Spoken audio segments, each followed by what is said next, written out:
So we'll get right to it because it's got a lot of interest and it's going to be quite a busy one. So I want to welcome everyone to the Special Council Public Planning Meeting.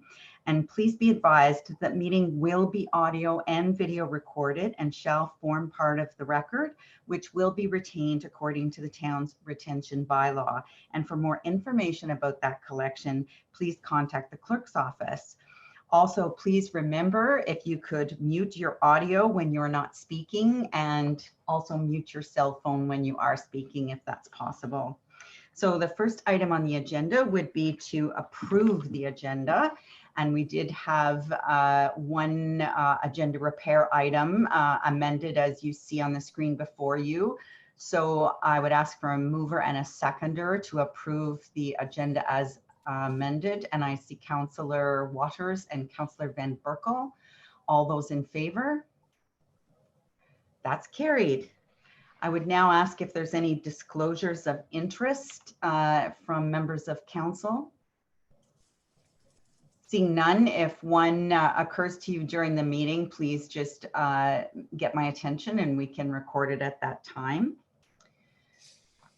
So now the purpose of today's meeting is to inform council and the public and to obtain public input regarding proposed amendments to the secondary plan and the zoning bylaw amendments for lands known as Friday Harbor to modify and or delete policies related to the non-permanent occupancy of residential units, including removing restrictions on the maximum number of days that owners of resort rental units may occupy their units.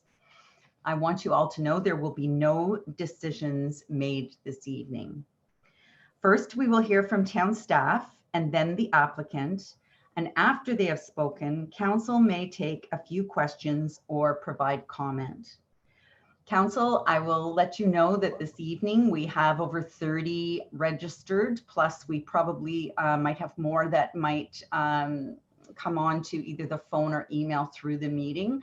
So I would ask that during your time that you keep your questions succinct and save your comments or opinions till the matter comes back to us whenever it does come back, I think the end of September, early October. So we have the opportunity to allow those who wish for us to listen to them, that we give them the utmost attention and the amount of time possible. When we have the public consultations where members of the public who have pre-registered will be identified on the speakers list. And when it's your turn, I will ask you to turn on your video and audio, and you'll have up to 5 minutes to express your questions or concerns. Then town staff will respond to any questions where possible and note those questions and concerns for a report back. Should anyone need to speak for a second time to identify an issue that has not already been raised or to receive clarification, they may be provided an additional 5 minutes. But we'd like to have everybody have one turn first before we go back to the start again. Should any member of the public watching the live stream wish to make comment during the meeting, they can email or call clerk's office, where the deputy clerk will be monitoring for input and will provide your comments to council and town staff during the meeting. Any comments received will become part of the public record. If you do not submit your comments during this meeting, you can still send them in and they will be provided to council and town staff, and you will also be added to the circulation list as an interested party, where you will be kept updated on any future information regarding this item. The email and phone number will be listed on the PowerPoint during the meeting and is also available on tonight's agenda that can be found on our website. Now we will hear from the town clerk on how the public notice of this meeting was provided. Mr. Clerk. Thank you, Worship. With respect to the proposed amendments to the Big Bay Point Resort Secondary Plan, OPA 17, and zoning bylaw number 029-05, Notice for this public meeting was provided to all required agencies and was also mailed to all property owners within a distance of 120 meters of the area. Notice was also provided in the Innisfil Journal as well as the Shoreline, a publication emailed to members of the Friday Harbor Resort Association. In addition, signage was posted on the property and information on the proposal was posted on the town's Get Involved Innisfil.ca website for review and commenting. Thank you, Mr. Clerk. Has any correspondence been received by the Clerk's Department concerning the proposed amendments? Yes, Your Worship, we've received a number of pieces of correspondence, and I'll just quickly summarize them here. The first item from Wendy Flowling, sorry if I pronounced your name wrong there, dated August 2nd, 2020, expressing support for the application. Second item from Anthony Sella, dated August 11th, 2020, supporting the application, but requesting that the traffic calming measures and widening of the paved shoulders be considered for pedestrian and cyclist safety on Big Bay Point Road. A third item from In Services, dated August 13th, 2020, requesting confirmation that the proposed removal of occupancy restrictions will not impact the sanitary sewer system and water supply distribution with Friday Harbor.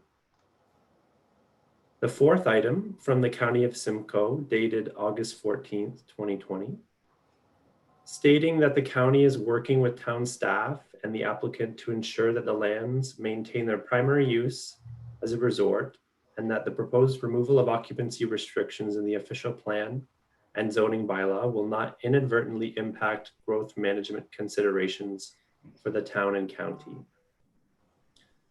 The fifth item from Bob Dudley, dated August 15th, 2020, with questions to staff concerning the local planning implications for the proposed application. The sixth item from Leela and Michael Francavilla, dated August 17th, 2020, stating their opposition to the application. The seventh item from Tanya Phibbs, Secretary of Board of the Church Camp, dated August 17th, 2020, expressing opposition to the application. Andrea Skinner from Ayrton Burles on behalf of Pratt Construction Limited, dated August 17th, 2020, requesting that the town confirm or obtain confirmation concerning land needs assessments, Innisfil's population numbers under the growth plan, and resort lands population numbers. And the last piece of correspondence from the Simcoe Muskoka Catholic District School Board, dated August 18th, 2020, requesting a notice to purchasers be included in all long-term rental lease agreements and expressing concerns about the board's ability to accommodate students from the resort. And Your Worship, we've also received at least 16 comments on the town's Get Involved Innisfil webpage with questions and comments about the application. And we also received a package of over 400 letters representing 660 individual owners within Friday Harbor, which was provided to council by the applicant supporting the proposed policy and zoning changes. And as well, Your Worship, just a reminder, for the members of the public may provide comment or register their interest regarding this application during the meeting or up until council makes a decision on the application by contacting the clerk's office. Thank you, Mr. Parkin. We'll now hear from Mr. Stephen Montgomery, Senior Planner, who will provide a high-level summary of the planning context of the proposed amendments. And then we will hear from the applicant on behalf of the Big Bay Point Resort Association operating as the Friday Harbor Resort Association. So first up, Mr. Montgomery.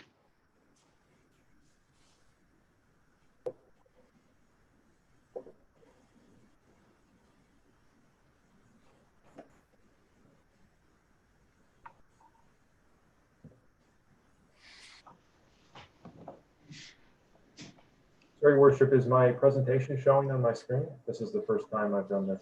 It is. Okay. Thanks. Mayor, Deputy Mayor, members of council, staff, and the public, the The purpose of this public meeting is to consider an official plan amendment and zoning bylaw amendment application for the subject lands located at 3999 Friday Drive, known as the Friday Harbor Resort. Shown on the screen is a 2018 aerial photo showing the subject lands outlined and hatched, which is the Marina District and Village portion of the resort for which the proposed official plan amendment and rezoning would apply. The applications were filed by Malone Given Parsons on behalf of the Big Bay Point Resort Association, operating as the Friday Harbor Resort Association, on behalf of the 5 condominium corporations at Friday Harbor, the existing resort unit owners, and the owners of the balance of resort lands. The purpose of the applications is to remove the occupancy restrictions for the resort residential units in Friday Harbor. Currently, owners can occupy these units for up to 300 days a year and only 185 days consecutively per year. The changes would redefine a resort residential unit as 4-season rather than non-permanent, and would allow owners to occupy the unit up to 365 days a year. As a general overview, the proposed official plan amendment, summarized in the left column on the screen, would remove the non-permanent occupancy reference in the goals, objectives, principles, residential accommodation policies, implementation policies, and the general land use and resort residential land use policies of the current plan. It would delete references to requiring maximum length of occupancy in various agreements, such as condo declarations, subdivision agreements, and site plan agreements.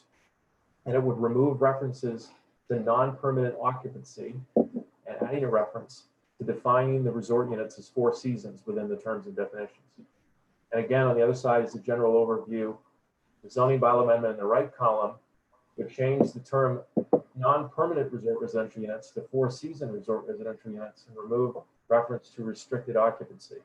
It would delete the definition of restricted occupancy resort residential units and remove a requirement to document non-permanent occupation of resort residential units in the phasing policy.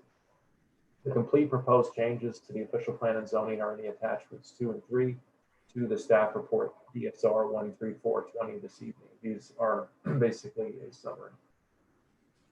So in support of these applications, the applicant provided a planning opinion report, a memo regarding economic benefits of the resort, a memorandum regarding the potential effects of the future land needs assessment by the county, and a legal opinion letter as well from Davies Howe. Planning staff have also requested an additional resort amenity report from the developer to identify whether sufficient resort amenities are in place to ensure the community continues to function as a resort if the occupancy restrictions were removed as proposed. The town is required to review several planning policy documents, all planning applications. These would include the Town of Innisfil's Community Strategic Plan, the Provincial Policy Statement, Provincial Growth Plan, the Lake Simcoe Protection Plan, the County of Simcoe Official Plan, and the Town of Innisfil Official Plan. The staff report provides a basic overview of these policy documents. I won't go into them in detail in this presentation, but staff at the town and county are still reviewing the proposal in light of these documents, and this would inform any future recommendation to council in a future staff report. As stated previously, no decision will be made on the proposal this evening.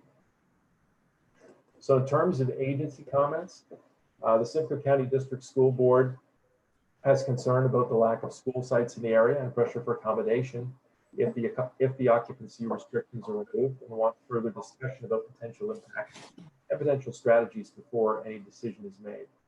Similarly, the Simcoe Muskoka Catholic District School Board has similar concerns about a lack of school sites and wants existing clauses about accommodation and temporary facilities outside the neighborhood schools area given to purchasers to also go to any long-term rental lease agreements. Metrolinx has no comments. The County of Simcoe states they are considering ideas for supplemental policy in addition to the proposed policies or modifications to these policies to ensure that the resort nature of the development continues, and they're reviewing potential impacts on their growth management considerations. In services is also requiring confirmation from the engineer that removal of the occupancy restrictions will not impact the water and sewer system in any way. So various comments have also been received on getinvolved.ca and by email, such as Do units pay full property tax and development charges and full development charges? What was the initial basis for approval of the occupancy restrictions? What are the impacts of traffic, servicing, emergency services, healthcare, libraries, and other services? What are the comments from agencies such as the Conservation Authority, the county, and the schools? Are there obligations to provide more low-income housing in or near the resort because of the proposed occupancy changes? Concerns about a lack of enforcement of the current occupancy restrictions? Concerns about the amount of amenities and whether more public access should be provided if it becomes a full-time community through the resort? The impacts of the occupancy restrictions on the developer, the unit owners, and other residents and taxpayers, and the costs and benefits, both of their removal. There's traffic concerns along Big Bay Point Road in terms of the provision of bike lanes, walking lanes, and traffic calming measures. And also there are 400 letters of support received from the Resort Association members respecting the proposed changes. So in response, some of these questions are still being assessed and considered as part of the town's evaluation. As stated, there is no decision on this evening. In terms of property taxes, the owners of the resort residential units within Friday Harbor do currently pay full property taxes, and development charges were paid by the developer fully, just like a conventional subdivision for each unit of construction. Traffic and servicing studies were completed and assumed full occupancy for 365 days a year, and this is because the units can all be rented for the balance of the year if the owners cannot live in them. So 365-day a year living was factored into traffic and service.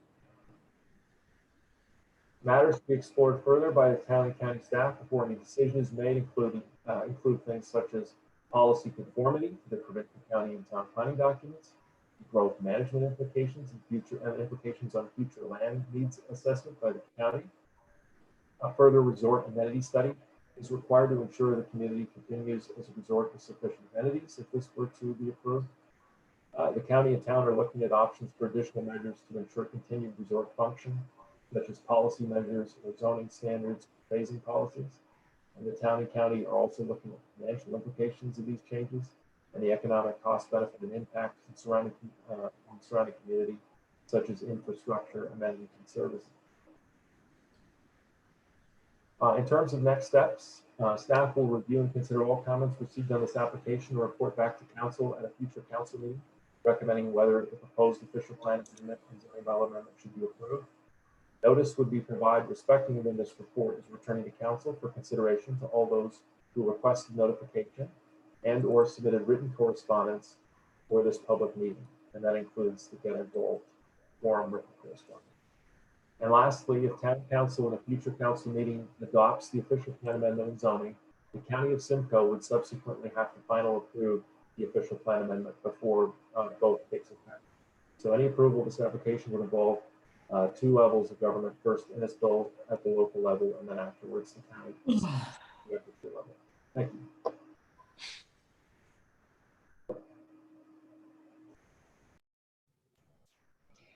Thank you very much, Mr. Montgomery. Deputy Mayor Davidson. Thank you, Your Worship. I appreciate Stephen Montgomery's presentation. The very first slide, in the very first slide that he presented, it had 300 days, and he kept referring to 365 days. So I think there needs to be an adjustment on that first presentation page. We've got a conflict there. Thank you for that. And we'll ask Mr. Montgomery or Ms. Nordstrom to comment on that. For your work, the 300 days, I'll just start my video, sorry. The 300 days a year applies to what is currently in place. The 365 is what's proposed. Thank you for that clarification. And Mr. Montgomery, you were a bit muffled. I think everybody did get it. Like if I couldn't read the comments beside it, I might have struggled a bit more, but just for future, maybe a little closer to the mic or turn up your volume a bit. I was going to interrupt you and say that, but we could all read the slides, so it wasn't an issue. So thank you so much for that presentation, Mr. Montgomery. And we'll now hear from the group, the applicant. And I'm not sure who's speaking. Ms. Shindrock, are you leading the charge? I will indeed lead the charge, Your Worship. Can you just confirm that you can hear me? Yes, we can hear you. Okay, thank you. And thank you, Madam Mayor, Mr. Deputy Mayor, members of council. It's a pleasure to be here this evening. And I want to say good evening as well to the staff and all the ladies and gentlemen that are joining us online for this public meeting. My name is Cheryl Shindrock. I'm Executive Vice President with Geranium, co-developer of Friday Harbor. I'm honored to be here this evening as part of the Friday Harbor team. For tonight's presentation, I am joined by the following members. I apologize. I'm so sorry to interrupt you, Ms. Shindrock.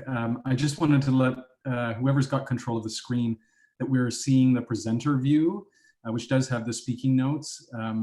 So maybe we could just take a moment and adjust that so we just see the presenter view. My apologies for interrupting. Just Thank you, Jason. No interruption at all.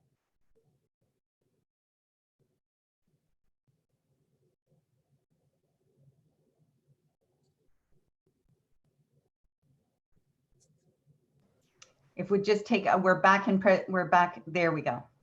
I can probably get going on my part and let the very capable Lauren organize the presentation slides.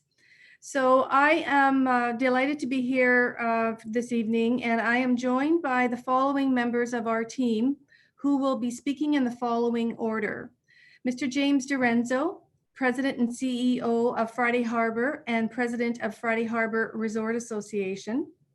Mr. Don Given of Malone Given Parsons, who's leading our planning team.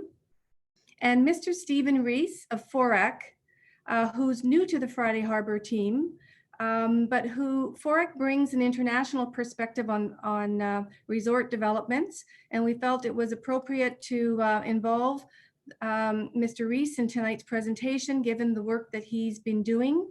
Initially, as a first step, he is helping us with the application that is before us all this evening. And as a secondary role, he'll be working alongside of us on a longer term amenity planning exercise.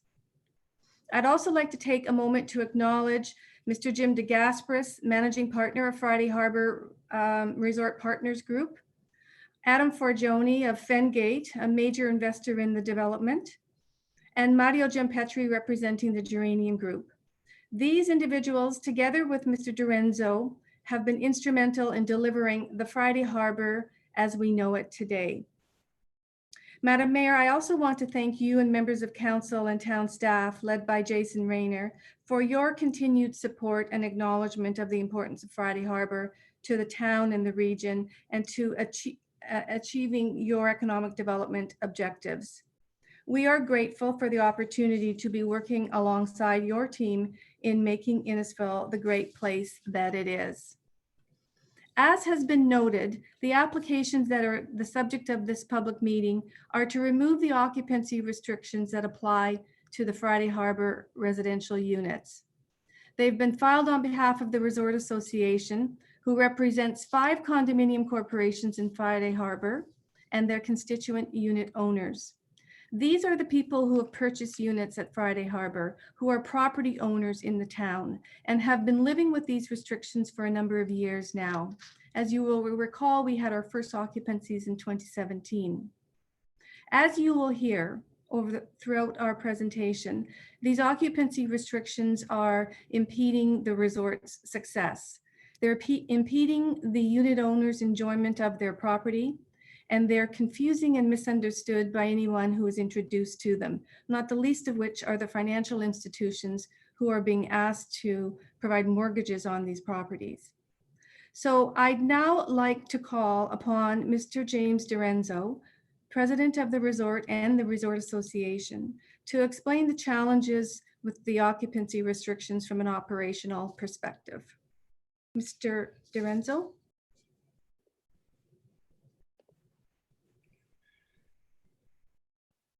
Thank you very much, Cheryl. I don't know if anybody can see me yet. Yes, we can see you and we can hear you, Mr. Dorenzo. Wonderful. So good evening, Madam Mayor, Deputy Mayor Davidson, Town Council, town staff, members of the public, and certainly our Friday Harbor friends and families.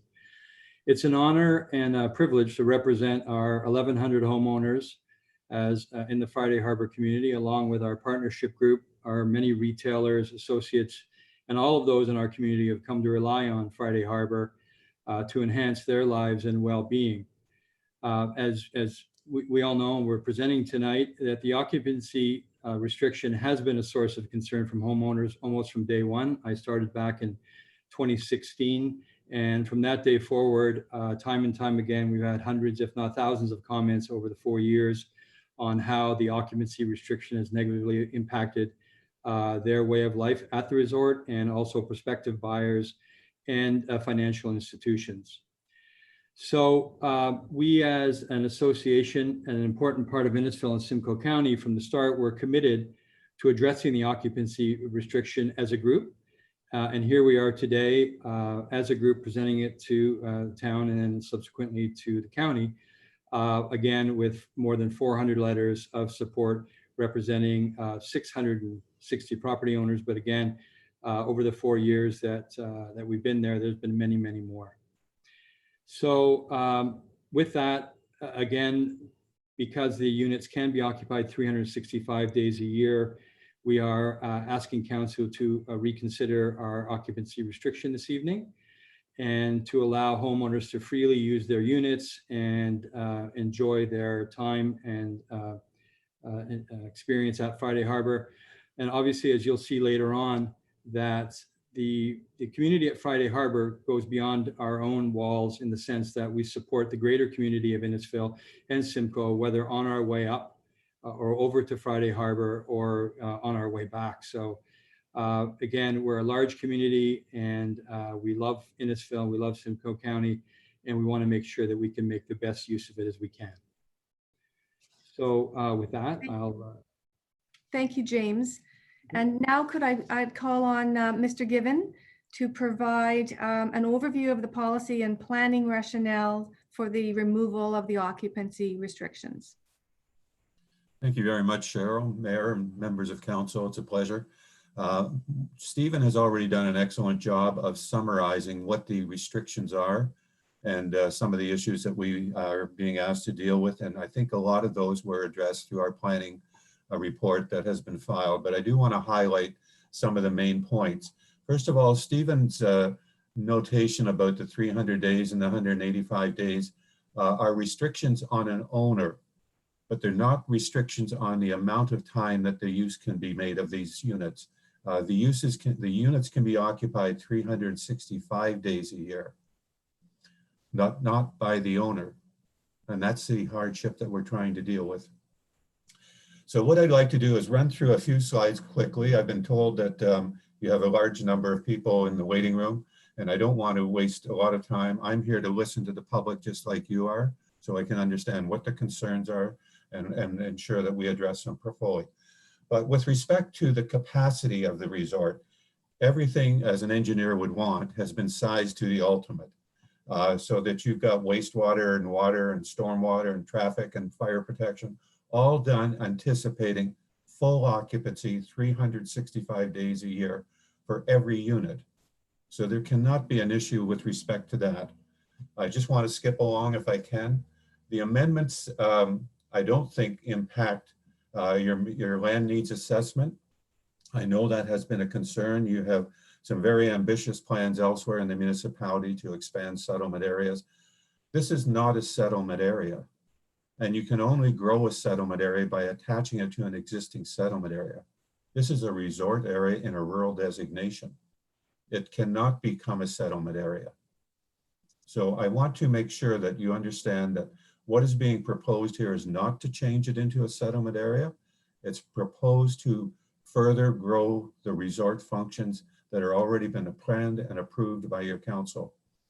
And to that extent, the concern that you heard from James is that there's an impediment now in the market to purchasing units that is created by first the bank's uncertainty about what these restrictions do, but there's also, it's impacting the opportunity to fully realize the growth potential of the resort.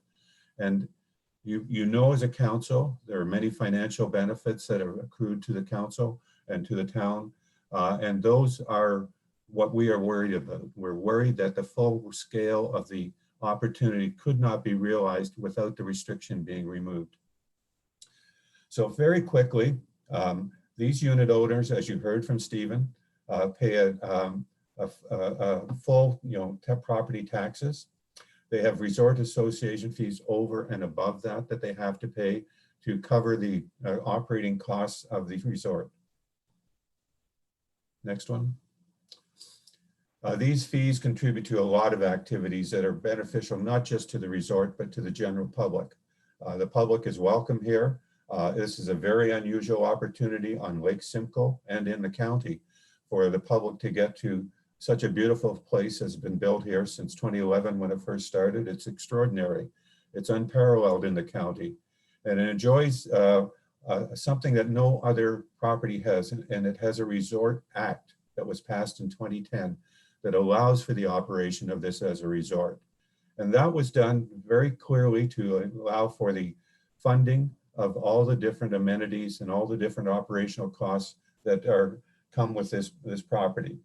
Many of the amenities and many of the features that you associate with this resort were required by the phasing, not because of the restriction on occupancy. They're required by the planning that you approved. They're required by the conditions you put on approval. Everything that you did was to drive this forward in a positive direction like nobody else has ever done around this lake or in this county. I worked on Blue Mountain. I know what we went through for the village core there. I know that it wasn't planned. It sort of grew organically initially with Jozo Wider's dream. This is a very different dream on a water-based resource versus a mountain-based, but it is a four-season resort. Now the character and the functions are in place now. They're well established due to the phasing requirements. The occupancy restrictions, though, are a concern. And we'd like to have this full opportunity to listen to the public to understand why they think there might be an impact on them that would concern them. I know there are opportunities for change in terms of the way in which the plan will be implemented as time goes by. But the main thing that we're talking to you about is that this is a continued commitment by the owners to build a resort that will be unparalleled around the lake and unduplicated anyplace else in the county. Next slide. We just thought we should remind you of what has gone on. This is what the resort looked like in 2011. You can see the old marina. The extensive work that went on starting in 2011 and continues to today has created something that is very different, that you've all come to know as being something that may surprise others, that it's been built to this scale and with this quality, but it is working. And it's working successfully. You can go there with your family. You can do a lot of different things. The winter season doesn't close the opportunities down. The summer season is the peak, clearly, but that's expected. That was what drove the thinking for this. You could have a resort that had a summer season that was really strong and you could build on it. But it's a family opportunity. It's not just for a few people with a lot of money that want to buy a rich man's shack. That's not what we're talking about here. The golf course, championship golf course, the boardwalks allow you to get out and see the nature that's on this property. It's been preserved. They've won all kinds of rewards for this. The Audubon Society has recognized the golf course. The opportunity to showcase this has taken on as far as Australia so that you could see how the environment has been protected, the water has been protected. And that's the representative from the Conservation Authority that's there with Shauna, who joined them in that tour. This is an active and charitable donation that was made by Friday Harbor to Lake Simcoe Conservation Authority and the Lake Simcoe Conservation Foundation. So there's a lot going on here. But to put this in perspective, your own documentation that you prepared, looking at how you're going to deal with tourism, highlights the role of Friday Harbor as a special place, basically, that is intended to grow and attract a lot of interest in coming to your town, and to do so in a way that creates a new energy, creates a new income source, creates a varied opportunity for some of the existing businesses. The day trippers that come here either by boat or by car do spend money in your community. To date, just on the capital side of things, $850 million has been invested so far. By build out, it will be $2 billion. That's 8,800 man years of employment, 58 indirect years of employment, 3,500 years of induced or spin-off in jobs around the town. And as it continues, there will be direct investment in this area of significant proportions. We summarize these. I don't have to get into them. I think some of you know these before, but it's a huge commitment by the owners to continue with the vision that they had to create something special. The day trippers are interesting. They are becoming a key part of what is animating this area on a regular basis. And they're coming for short stays. They're coming, they will be coming when the hotel is built. They're coming for conference space in the future. All of these things are being planned and will be delivered to you as has been promised. Some of the things that are already in place are listed there, but look at the activity that's going on here. Wintertime, summertime, Halloween. This is not just a summer opportunity. This is truly a four-season resort. The amendments that we're asking you for are minor. They just remove the restriction on occupancy in the secondary plan and then the bylaw. It's not a major amendment. There is no amendment required to the county's official plan. And these do conform with the provincial policy. They're consistent with it and conform with the growth plan and the Lake Simcoe protection plan. So from a planning point of view, we've addressed all of those concerns in policy form, and you have that document filed with you. Thank you, Don, very much. Last but not least, I'm pleased to introduce Mr. Stephen Reese of Forac Limited, who will provide an assessment of Friday Harbor and the Friday Harbor experience from a global perspective. I would note that Mr. Reese's report will be filed for public consumption following this evening's public meeting. In the meantime, we're looking forward to presenting Mr. Reese's thoughts on the application and Friday Harbor generally. Your Worship, thank you for having me, and I know that we're running long, so I'm going to try and touch on the major points here, but I think it's important to understand that at this point, Friday Harbor has been open and operating for almost 5 years, and a lot has been accomplished. And when you start to look at what the other destination resorts and other major resorts in Ontario, how long it took them to get to, in some cases, the place where Friday Harbor is today, it took over 20 to 30 years. So there's a remarkable amount of progress that's been made here, I think in no small part from the support of the town of Innisfil and the county. So I'm not going to repeat all the things that Don said. He's the planner. I'm the resort planner and the so-called expert in amenities for these sorts of things. And where do we come from? Our company back in the 1970s was doing probably most of the resort planning in Muskoka and other parts of Ontario. And at that same time, we branched out into all kinds of leisure, including theme parks and resort destinations that include entertainment. And we, as you can see, the center of our portfolio is still resorts across the globe. And we still have those branches of additional work that we do that complements the resort. So the integrated resorts that you hear about on the world stage includes all that you see at Friday Harbor and some of the kinds of amenities that you see on these other kinds of work that we do. So when we start a project, we look at it from the guest expectation. It's the same thing we do when we assess a project. There's 6 or 7 pillars of let's say, principles that we make sure we've developed or that the client has in when we start to do an assessment. everything from what's the big idea, what's the name, what's the character and the attributes of the resort that's going to make people get out of their chairs and drive for 2 or 3 hours or want to stay for days at a time if they have vacation time that they can afford to dedicate. And of course, with that comes all the kinds of amenities, the seasonal programs and events that we see here at Friday Harbor. Something very important to mention here is the role of the village, the commercial village or the boardwalk and the shops and restaurants and so on that are there. That's something we'll talk about in a minute. And of course, accommodation. When a guest is there, they should almost imagine that they understand that there's a vision to this place, that there's somebody had an idea, that they've been almost a slave to making sure it happens.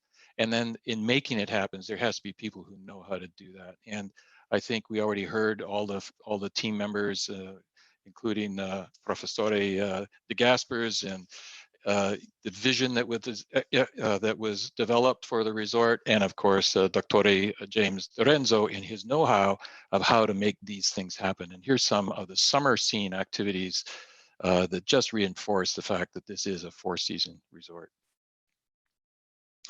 Of note is the Boardwalk Village.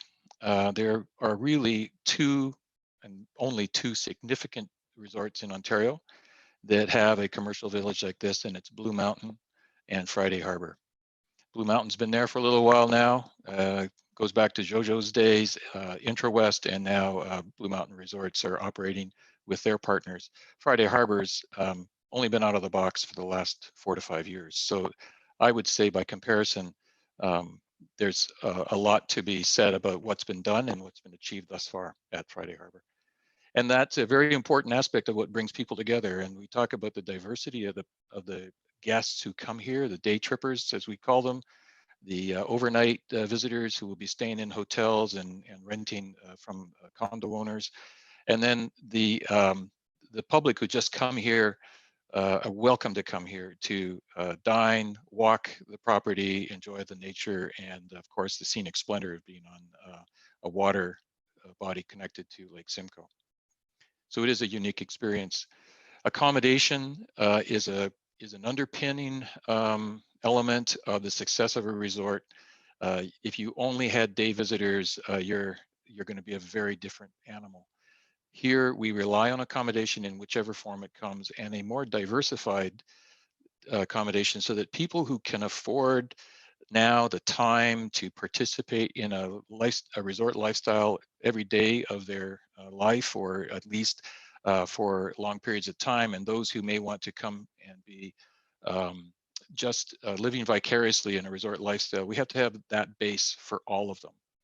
And without that, you won't have the diversity and mix of people and visitors, and therefore you won't have commercial operations and amenities that are sustainable, and it will challenge the future health of the resort. There's room to grow, and part of the amenities plan that we're talking about for the future reporting will be considering what that potential growth direction could be. So in our opinion, and I think it's no surprise to anybody listening, Friday Harbor is an unqualified check mark for being a resort. It looks, behaves, and entertains people and holds their interest the way any really good quality world-class resort would do. And there are a few things here that have put it over the top in terms of making it deliver on being a resort. But the next point is the implication of occupancy restrictions. A lot of people talk about the restricted owners, the owners being restricted, not being able to participate in a year-round resort lifestyle. But if you're also looking out to new owners and new visitors who want to be here, we're missing a group. Those who do have trouble getting financing for what they would like to invest in here, and those who are therefore looking elsewhere. So I think we're missing a segment of the ownership market. It is a resort. There's no question it's catering to people who want that lifestyle. And we think that the removal of the restriction will have very little impact on the ability for the resort to maintain its resort designation.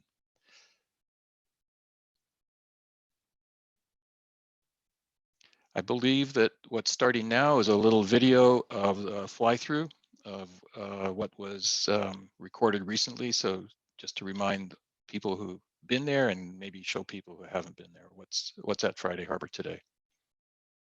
Thank you. Thank you, Stephen. Madam Mayor, this is a very short video clip, if you will indulge us for one more minute, which captures the essence of Friday Harbor, the vision that you have helped us to deliver so far.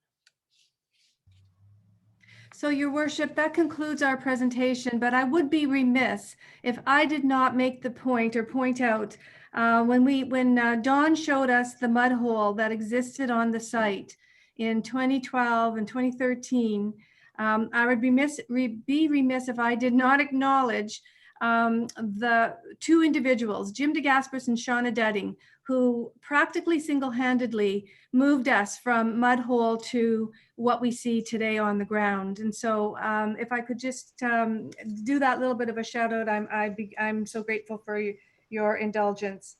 So that concludes our presentation, and we are here now to hear comments and questions from council and from the public, and I will turn it back over to you, Your Worship. Thank you very much. Thank you, Ms. Shindrock, Mr. Duranzio, Mr. Given, and Mr. Reese for that presentation. So next, we will ask that, do we have to pass the resolution, Patty, then to receive the presentations? Is that what happens next? Thank you, Your Worship. Kevin will bring the PowerPoint back up momentarily, and that resolution will be on the screen. And if council wishes to ask any of the presenters questions at the moment while we're waiting on that, you can go ahead with that at the moment. Okay, thank you so much for that, Patty, for the clarification. So I'll ask now if there's members of council questions for clarification. And if we could be as succinct as possible, because we've got many people waiting to talk to us and to tell us what they think, and this is their night. Councillor Waters. Thank you, Your Worship.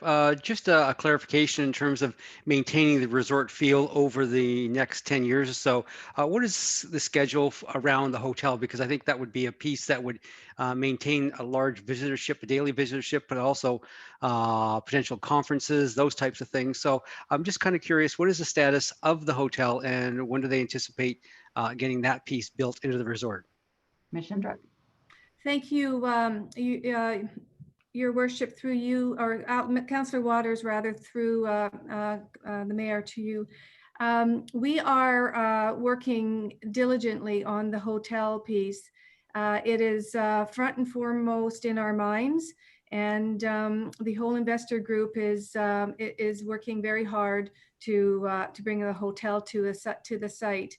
As you can appreciate, COVID has struck quite a blow to the hotel sector. And so it is making it much more challenging, but those discussions are ongoing. And the only people more than council who wants to see a hotel there is our group. So it's a priority, and we are working as diligently as possible on it. Thank you. Any other questions of clarification? Councillor Ices. Thank you, Your Worship. Great presentation. I just maybe I have a pretty good idea what the reason why the 300-day rule was put in effect originally, but maybe could someone from your group just explain the thought process behind that originally being the 300 days once more for me. Through you, Your Worship, to Councillor Ices. Thank you for that question. The 300-day rule, as it has come to be known, which of course is much more intricate and complicated than that, was part of a suite of measures that were put in place when Friday Harbor was nothing but a vision on paper, to ensure that it would not develop as a conventional residential development. So Mr. Given referred to the phasing and the resort infrastructure that was put in place as phase 1. No resort residential units were built until phase 2. So as part of the first phase, the marina was reconstructed, the marina entrance was rebuilt, the harbor master building was delivered. There was a whole suite of items mentioned there. So as part of that suite of measures, occupancy restrictions were in the mix. And so we've now been living with those occupancy restrictions for a number of years. You'll hear from some of the residents, the unit owners who firsthand are experiencing them. And we are of the view that by removing those occupancy restrictions, the resort infrastructure is still there. It still hangs together as a resort. The resort association is a big part of that character of the resort and the way it functions today, which will continue to exist and function. And so because of the negatives associated with the occupancy restrictions and the positives, by removing them and allowing the resort to flourish, the banks will not be confused by the restrictions that are there. We're able to bring more people in as buyers. The current owners are able to enjoy their properties more freely. And the entire resort has been planned for 100% occupancy from a servicing point of view. So I hope that answers your question. It was a bit long-winded, but I hope that answers your question, Councillor Ices. Thank you very much. Councillor Orsatti. Thank you, Your Worship. To Ms. Shindrick, thank you for the wonderful presentation by each of the presenters. So just clarifying in my mind, the 300-day rule, the occupancy restriction is that the units may be occupied for 365 days, but the homeowner may only live in it 300 days. However, they may rent their unit for the additional 65 days. Is that correct? Through you, Your Worship, to Councillor Orsatti, that is exactly correct. Other questions of clarification? Councillor Fowler. In the binder, there was a report from the Altus Group referring to the tax revenue. It's quoted as 17.9 million, 10.2 million going to the town of Innisfil, 4.9 million going to Simcoe County, and 2.8 to the educational purposes. Now, is this as the resort currently stands, or is this projected if the 300-day rule is removed and the growth is expected to proceed as normal? I believe through your worship, I believe the memo assesses the property taxes that would be paid at build out. So you're quite right in that the property taxes are being paid at a full residential rate to the town, to the county, and to the school boards. Thank you. Any other questions? Councillor Fowler, follow up. Yes, I'm sorry, maybe I wasn't clear. I'm with and the part of the reports we're reading is the growth is hindered by the 300-day rule. The 17.9 million in tax revenue, is that projected when you have the additional units built, or is that as it currently stands as the existing tax revenue provided to the town and the county and educational purposes? I apologize. I believe that is the projected, Councillor Fowler. I will double check that. But the point being that the pace of sales is slower than what would otherwise be the case if we didn't have the occupancy restriction. So realizing those benefits, those property tax revenues will be slower than otherwise would be the case in our view. Thank you. Any other questions of clarification? Councillor Payne. You're on mute, Councillor Payne.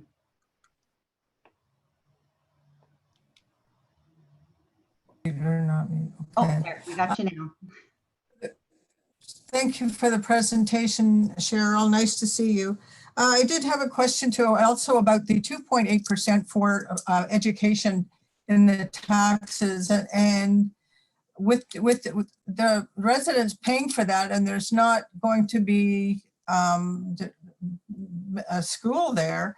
Has there been anything brought up to the Simcoe County School Board to see when a school could be put in that area, to if there was a need for the residents, for the children? Through you, your worship, to Councillor Payne, we don't anticipate that the development is going to generate pupils. This is a resort lifestyle.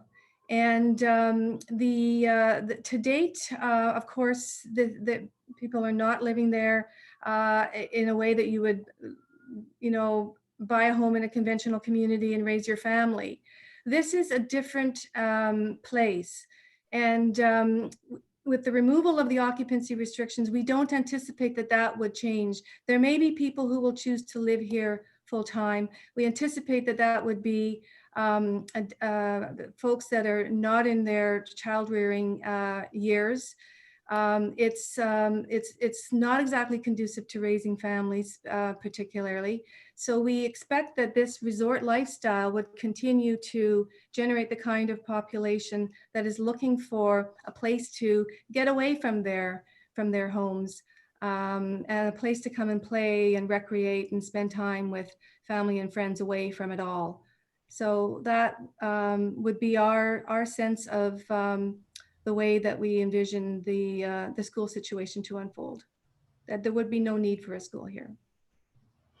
Thank you. And if I could just add to that, Councillor Payne, that's an argument we hear from cottagers and have heard from cottagers over the years, that they're paying into school taxes and that they're also paying school taxes in their permanent residence. And, we have no control over that. That's those property tax issues are set by the province of Ontario. And that's the way it is currently in Ontario and all Ontario municipalities. Any other questions of clarification? Seeing none, we'll move to receive the two presentations that we've received so far. And I would ask for a mover and a seconder if we could receive those. I have Councillor Isis and Councillor Orsatti. All those in favor? That is carried. Now, you've been so patient waiting. So now it's time that we hear from the members of public who have had questions regarding the proposed amendment before council votes on receiving the report and all comments provided during this meeting. The speaking order is now on the screen. When it is your turn, if you will, you'll have 5 minutes to express your questions and or concerns, and town staff will be capturing all of your comments as we progress. Once your 5 minutes is up, please turn off your video and your audio, and I will call on the next speaker's name. Once all speakers on the list have spoken, I will ask for additional speakers, and at that time, please turn on your video only and raise your hand, and I'll call a speaker's name and ask that they turn on their audio when it's their turn for an additional 5 minutes. During the meeting, once you've provided your comment, you remain in the meeting if you wish, but please do not turn your audio or your video back on.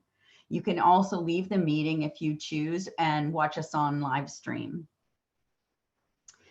I will now ask the first person, well, before I ask the first person on the list, I just wanted to make a couple of comments. So we have about 31, I think, names on the list tonight. So if everybody speaks for the 5 minutes allotted, that, my math tells us that gets us just shy of 3 hours. So if you wish to, it's not in my DNA to curtail conversation. This is an important conversation and we want to have it. But please, if somebody else has already said what you want to say, please just point to them and say, I agree with them, and repeating something 17 times isn't going to make it any more relevant to us. So just asking if you'll please keep that in mind. And I'll ask for the first speaker, Shell Goldstein, please. So I thanks for this opportunity. I'll be brief. How to do this? There we go. I'm a resident of Big Bay Point. I'm opposed to this fundamental change to the town's agreement with Friday Harbor. The intention was for the development of a resort, not a condominium complex. And from the presentations that we've just listened to, they gave us all this great information of what a great resort it is and how important a resort is to Innisfil.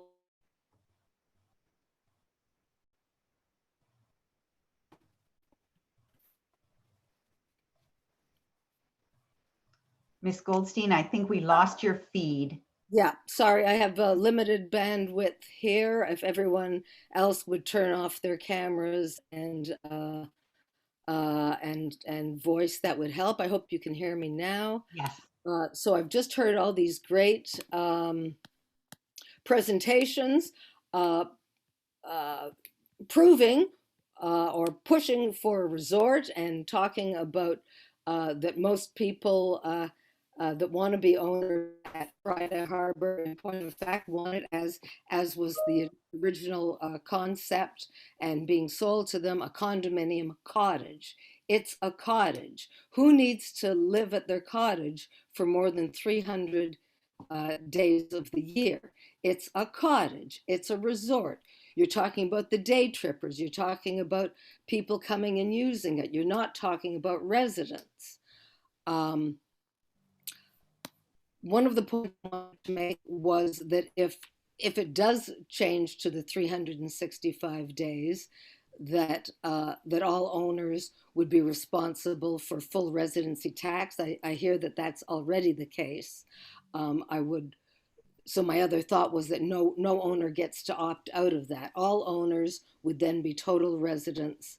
One of the things I'm noticing, and I don't know if this is part of the current tax situation, is that as a community, a resort, you share the amount, you have common grounds, you are all waterfront properties. So I think any condominium, any unit at Friday Harbor should be taxed as a waterfront property.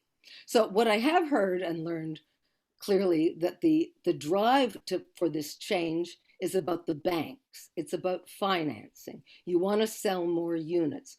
Great, I'm in favor of that as a resort. If there be some other way to deal with this, you're already 5 years in, you must be able to prove to the banks and credit unions that Friday Harbor is a stable investment. You don't need to change it to 365 days. I yield my time. Thanks. Thank you, Mrs. Goldstein. Next on the list, and I don't have a copy of the list, Patty, sorry. Can you, can I deputize you to yell out who's next on the list?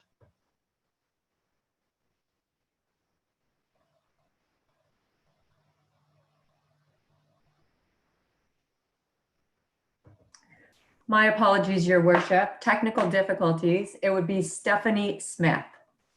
Thank you, Stephanie.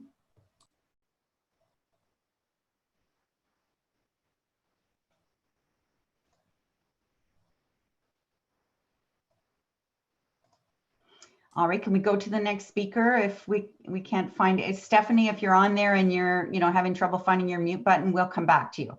Next, Madam Clerk. Would be Darren Lynn. Darren.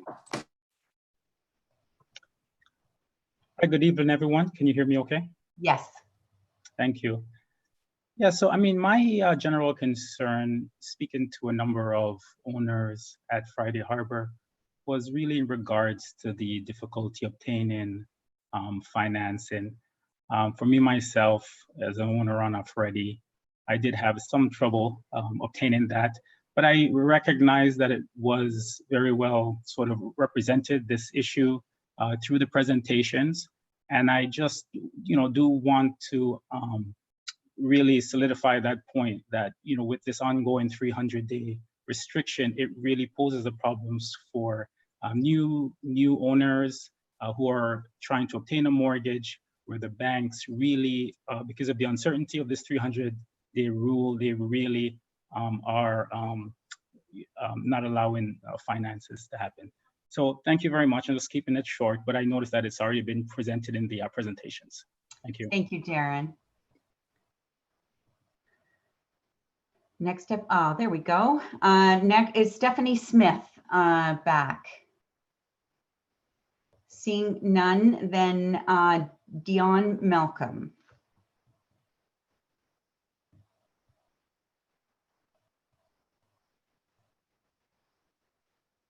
Dion Malcolm.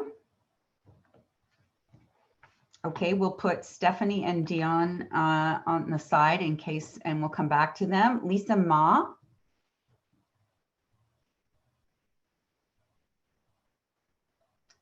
Lisa Ma. All right, Jeff Van Duvenhaven.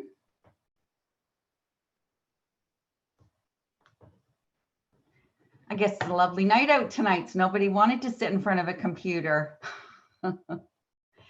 Jeff Van Duvenhaven. Mike Front or Fronte.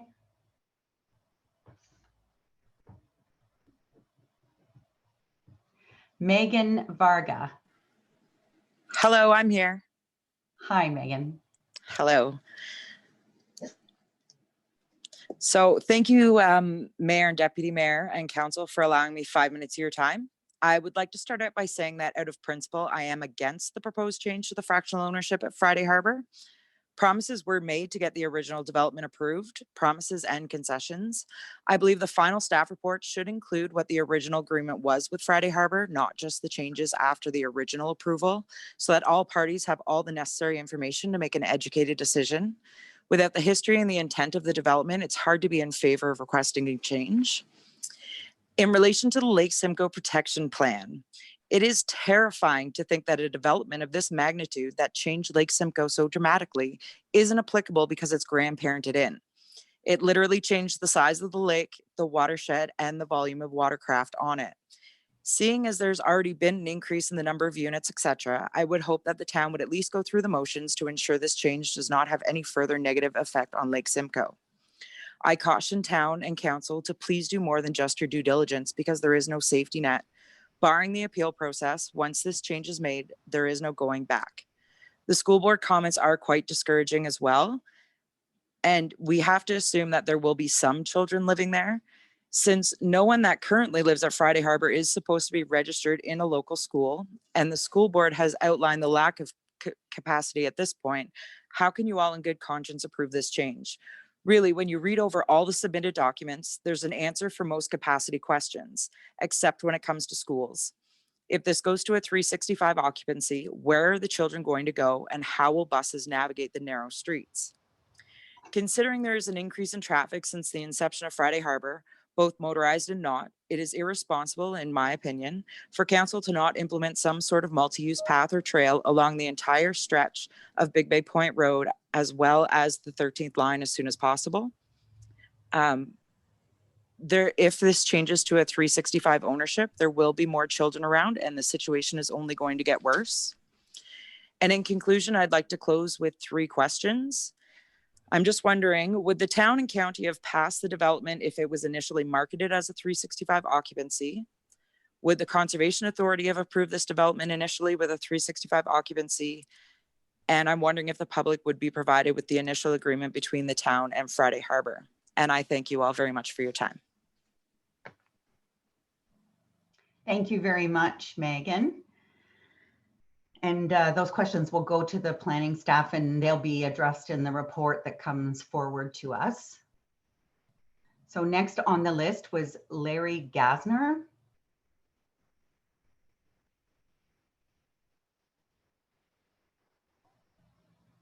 All right, next was Anna D'Alessandro.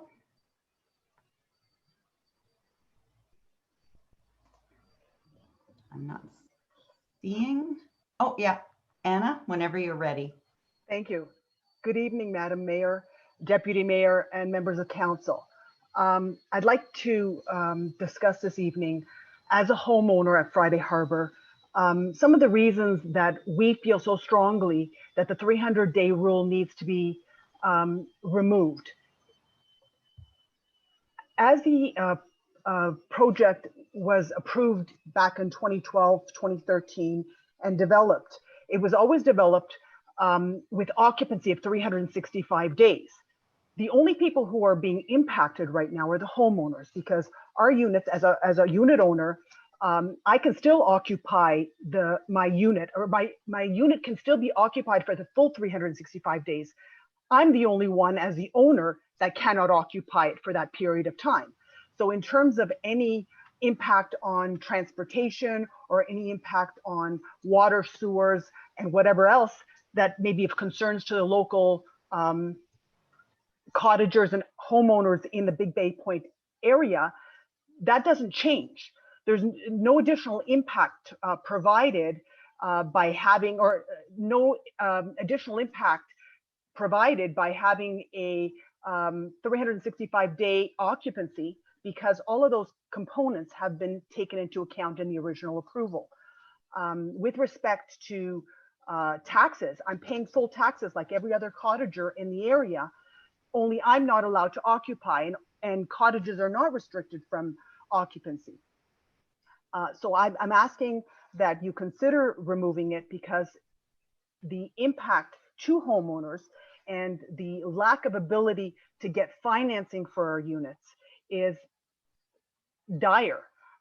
It's to the point where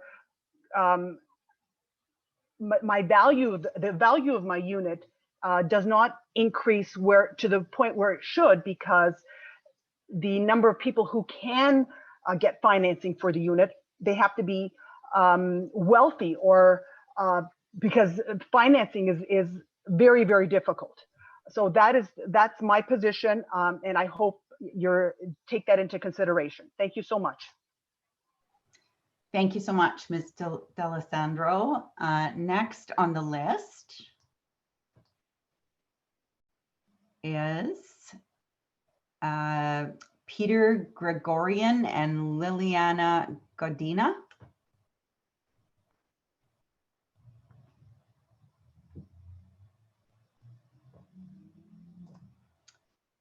Is Mr. Gregorian on the call? I'm afraid I might have scared a whole bunch of people off when I told them there were 31 names, and they might have all given up. Either that, or during the presentation, their questions or concerns were answered, who knows. Next is Michael Wolf.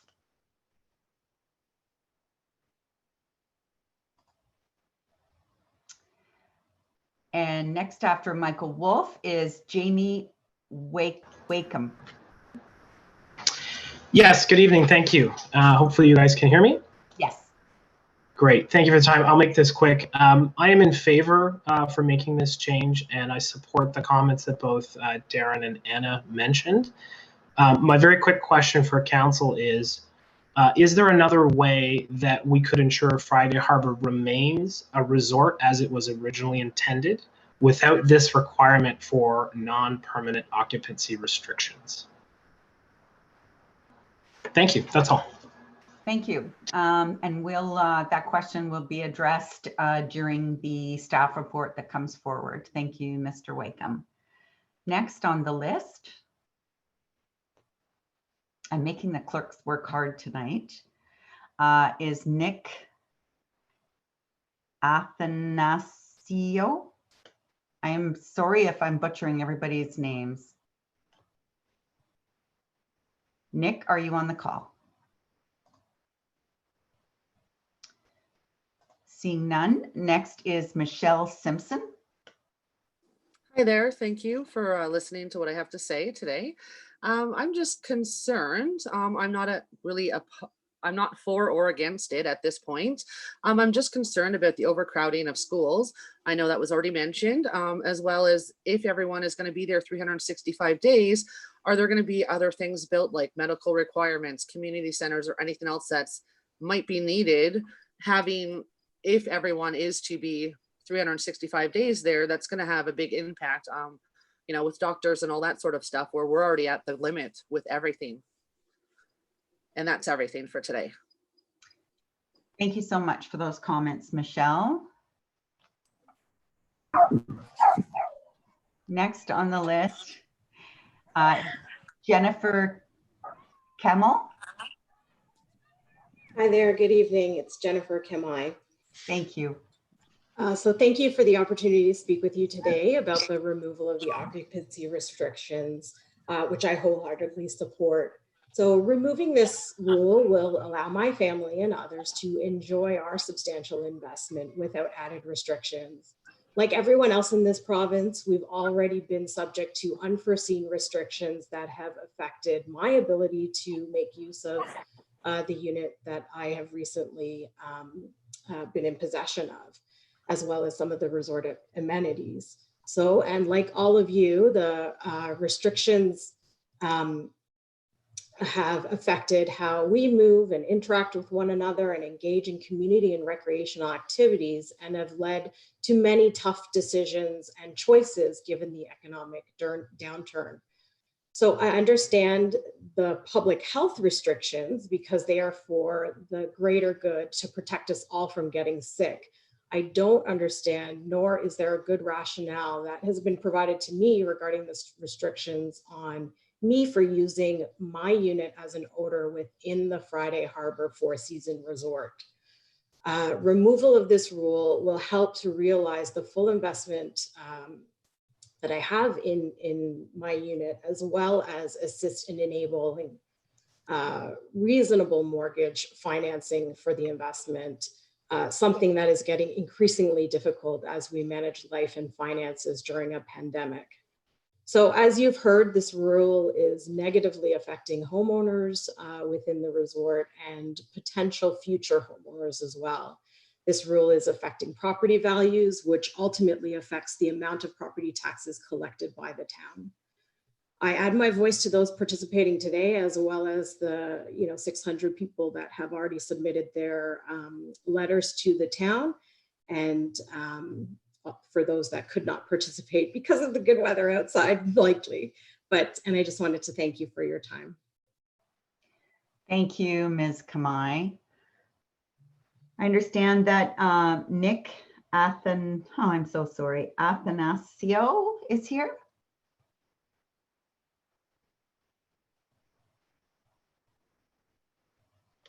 Or not. So next on the list is Pauline Niles.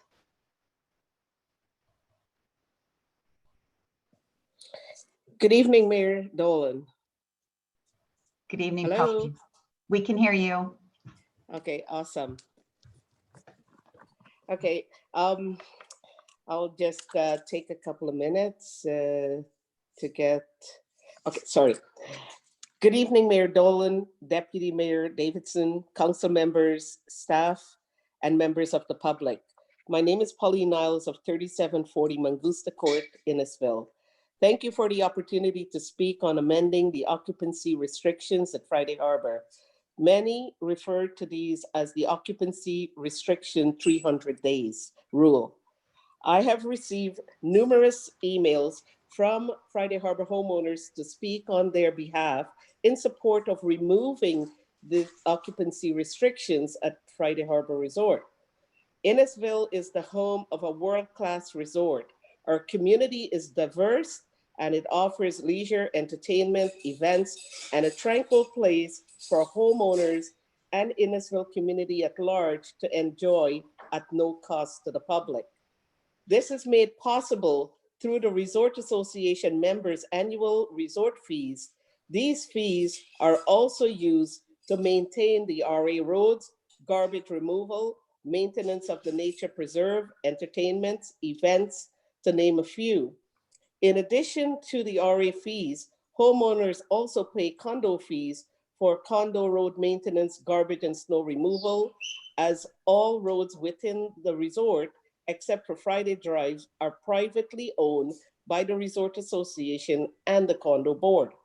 The Resort Association and the Condo Corporation also have a reserve fund to address future infrastructure replacement and repairs. This is a significant cost saving to the town of Innisfil and Simcoe County, as these services are not provided to us as part of our property tax. A notable difference between Friday Harbor residents and other residents of Innisfil, it must be noted, Friday Harbor homeowners do not receive preferential property tax treatment because of reduced services. As the homeowner representative on the Resort Association board, I've had an opportunity to speak with hundreds of homeowners, and a great majority of uses Friday Harbor as a family cottage or seasonal home. We are largely a self-sufficient community, which has not placed an increased financial burden on Simcoe County or the town of Innisfil. However, due to occupancy restriction placed on our homeowners, in addition to paying regular market value property tax for their home, Resort Association fee to maintain the beautiful property, plus condominium fees, an additional financial burden over and above Innisfil residents is placed upon them annually, as they must find alternative accommodation for 65 days of the year. Friday Harbor is a cohesive, safe, prosperous, happy place. It provides a high quality of life for everyone that owns and visits the resort. Our values promote an open culture where neighbors take pride in their living environment, respecting and supporting one another regardless of age, gender, race, or creed. Additionally, the activities and growth of Friday Harbor add economic value for the town as more businesses are attracted to the area. The resort provides many stable long-term employment opportunities for local residents, ensuring the viability and the vitality of the community for the future. The town is also able to enjoy the prestige of hosting a world-class resort within its borders, with the potential of attracting future tourism funding and other tourism-based economic investment. The current occupancy restrictions are a significant obstacle to the success of Friday Harbor and detrimental to delivering economic benefits to Innisfil and Simcoe County. The current rule does not prohibit the unit from being occupied 365 days. It just prohibits the unit owner from enjoying her unit freely over 365 days. Friday Harbor has been planned for full occupancy. Therefore, approving this application is in order, as the number of people at a fully occupied resort was already taken into consideration. Friday Harbor residents have and will continue to support many initiatives within Innisfil. The removal of the occupancy restriction will promote future sales, generating additional revenue for Innisfil and the local economy. Friday Harbor homeowners, thank you in advance of a favorable decision. Thank you for the time, Mayor Dolan and members of the council and staff, for a great report. Thank you, Pauline, for your comments. Next on the list is Dennis Pedersen.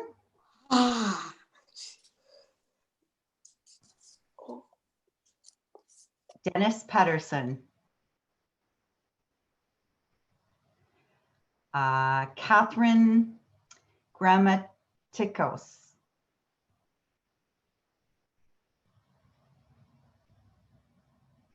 Jane King. Hi, I'm here. Thank you. I just wanted to add a couple of comments. We've had occupancy of our unit since January 2018, and I'm president of one of the condo corporations. Just as a clarifying point to some of the points other people have made, is the one thing as we reside very much in this community, and we bought this as a retirement dwelling, and we are also a business owner in the Barrie area. I want to just ensure people understand that not every unit is a waterfront unit. with the condos, as a comment was made earlier. And we are taxed significantly compared to other property owners on Lake Simcoe. With that being said, there is a significant generation of tax funds that's going into Innisfil without, and it's a perception, without it being any much of a drain on the town of Innisfil.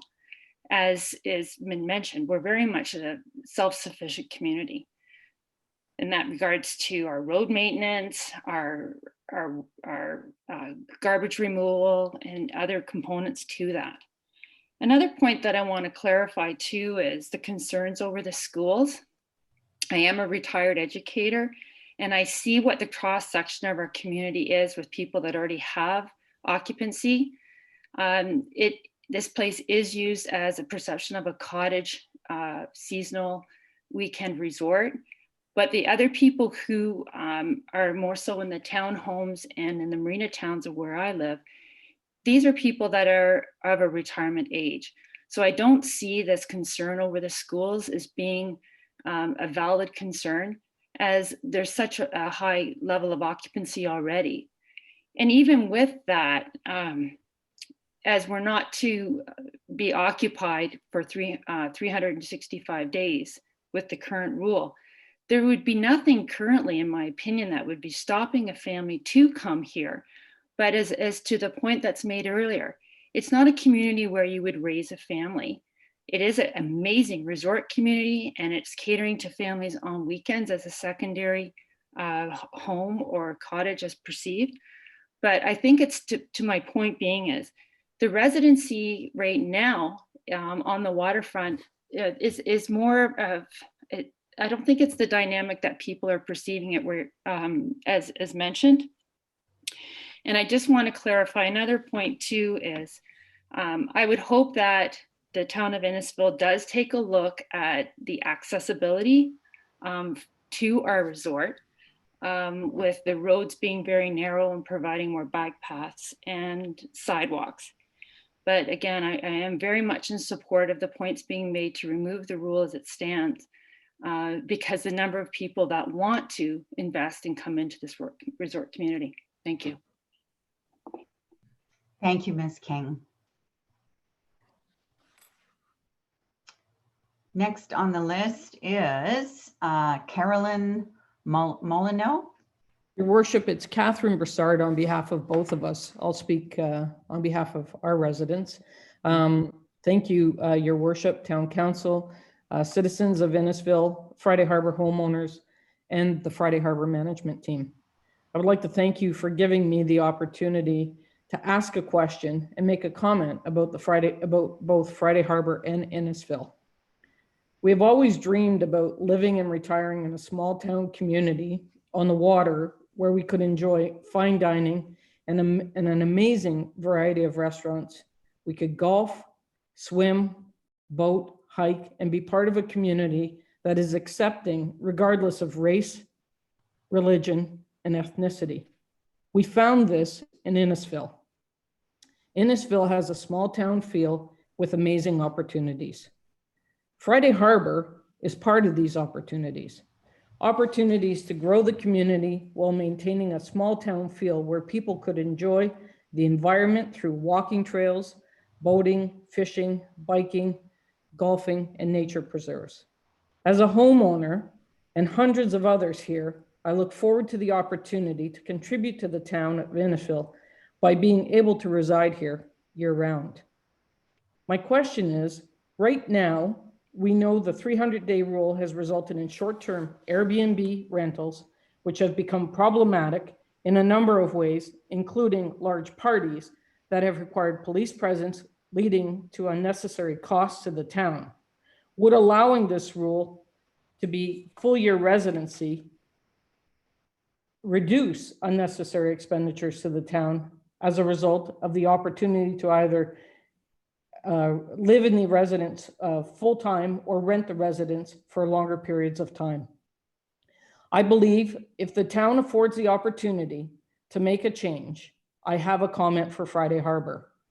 If the town of Innisfil is willing to make a change to the 300-day rule, and allow 365-day full-year residency, Friday Harbor must uphold its commitment to the community and build the hotels they committed to, build the community center or conference center that they committed to, and an activity park that's owned by a property adjacent to Friday Harbor. I believe if Innisfil is going to make this commitment, Friday Harbor must uphold their commitments on their end. And that's all I have. Thank you very much, Madam Mayor. Thank you so much, Ms. Broussard. Next on the list is Chris Garapi. Mr. Garapi, are you on? I don't see him, so we'll go to Wendy Reitzma. Wendy? Connie Positano?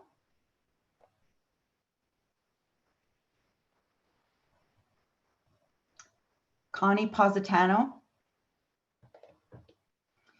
Owen Kennedy?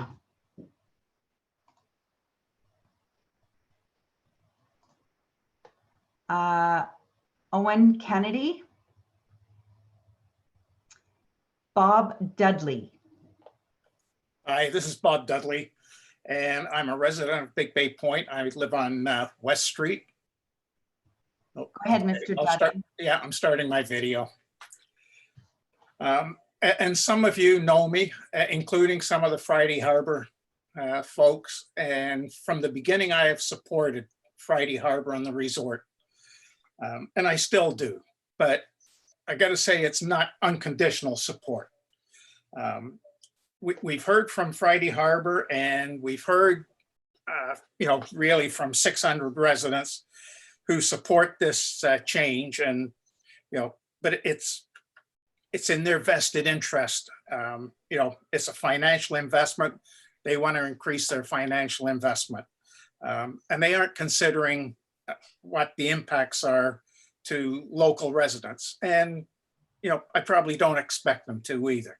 But what I do hope is that the council is looking at what is in the best interest of all of the residents, not just Friday Harbor, but also the Big Bay Point residents and all of the other Innisfil residents. And a lot of my concerns have been addressed already.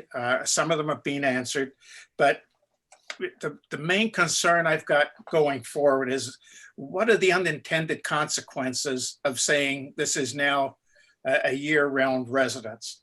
I'm not familiar with planning guidelines or OMB. I'm not sure how planners and OMB are going to view this in the future. Are they going to look at it and say, well, we just got 3,000 more residents, so now we qualify for low-income housing? Does it infer we need a strip mall, a gas station? Somebody already mentioned medical facilities. So these are all the things that I think have to be considered. Somebody needs to be looking at what are the consequences of making the decision, and it needs to be done on behalf not just of Friday Harbor, but all of Big Bay Point residents and all of Innisfil. And I'm looking, to council to do that due diligence. So those are my comments. Hopefully it's going to be, looked at in a complete global view, and not just, looking at a great presentation that's being put on by Friday Harbor, who I've supported in the past, and I still do. But, I think we got to look at it from the bigger picture. So thanks for listening. Thank you, Mr. Dudley, for being here and for being patient. Okay, no problem. Okay, we are almost at the end of the list. Christine May.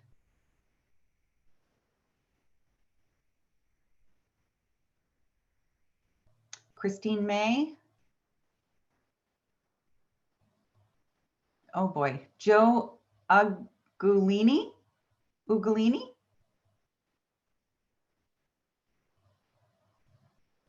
And Marla Trabs.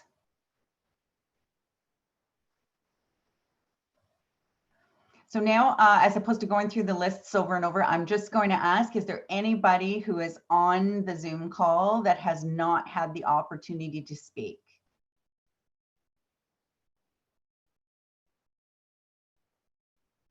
I will ask one more time. Is there anybody who has not had the opportunity to speak? Hearing none, is there anyone who has had the opportunity to speak but feels that they have something else they'd like to add? If you could turn your video on. Mayor Dolan, it's Pauline Niles. Yes, go ahead, Pauline. Some concerns were raised about a number of things with Airbnb. I would like to emphasize that Friday Harbor also have a very robust security system with cameras throughout the resort, but we also have private security that is at the resort 24/7 to support all the security needs that is needed at the resort. Thank you for that. Appreciate it. Ms. Goldstein. Hi. Pauline's needs to be muted, I think. Or You know what it is? I think, Ms. Goldstein, if you turn off your video, I think that'll give you better bandwidth, then we'll hear you better. It works for me.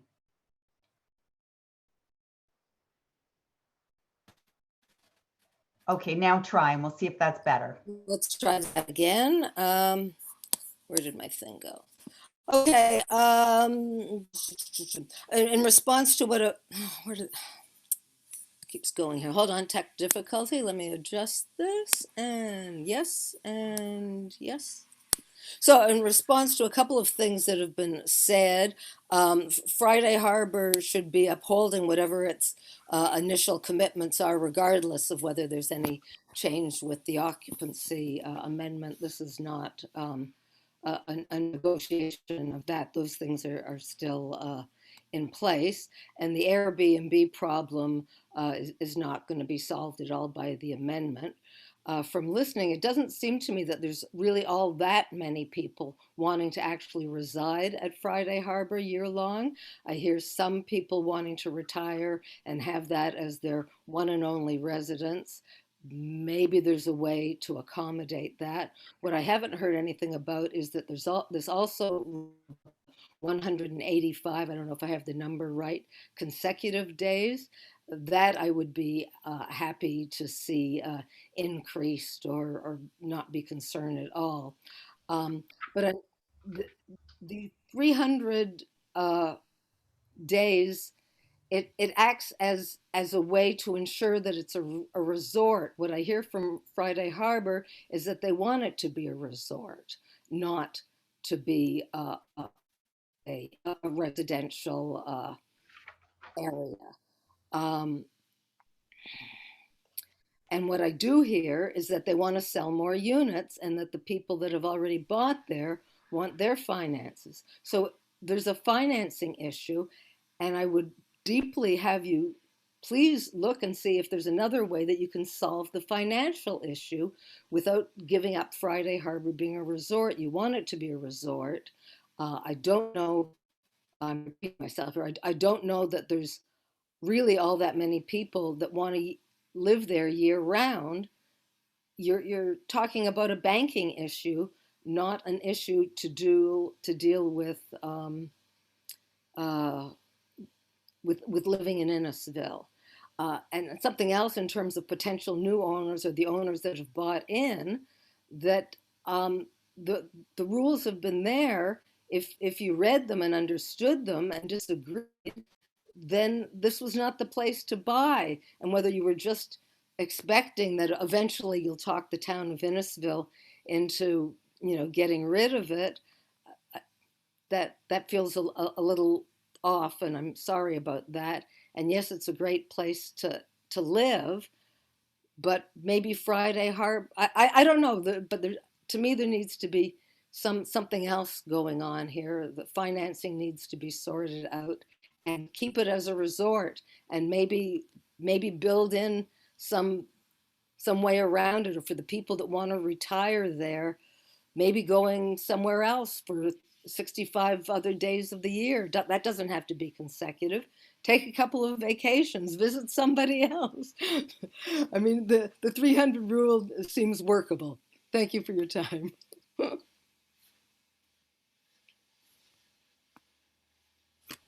Thank you, Ms. Goldstein. Is there anyone else who would like another opportunity to speak?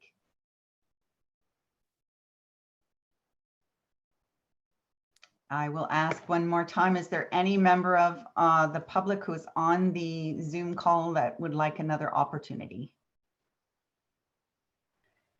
Hearing or seeing none, I would ask the clerk, is there any emails been received by the clerk's office during this meeting?